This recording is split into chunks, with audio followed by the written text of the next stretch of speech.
Попова шапка стана Кодра Едјелит. Име кое не е ново и веќе долго време се користи, но само како несоодветен превод на албански јазик. Оти новото име значи сончеви ридови.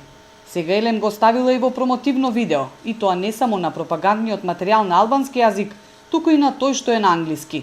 Но како такво видеото кратко беше достапно.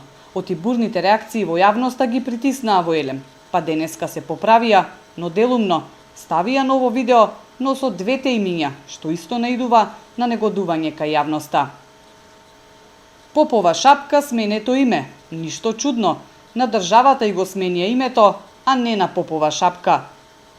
Брука и срамота, ски центар, село го направивте, името го дадовте, уште што? Ова се дел од реакциите по социјалните мрежи, но има и такви за кои Кодра Едјелит е правото име. Браво, така треба, Кодра Едјелит. Нормално дека е Кодра Едјелит и секогаш било така. 95% од туристите и газдите на викендиците се албанци. Да не сакате да се вика на шпански подобро?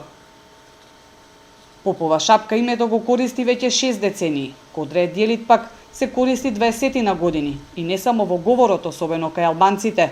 Општината и низ градот одамна има поставено патокази токму со ова име, што е збунувачки барем за странски туристи кои нема да знаат дека се работи за ски центарот Попова шапка.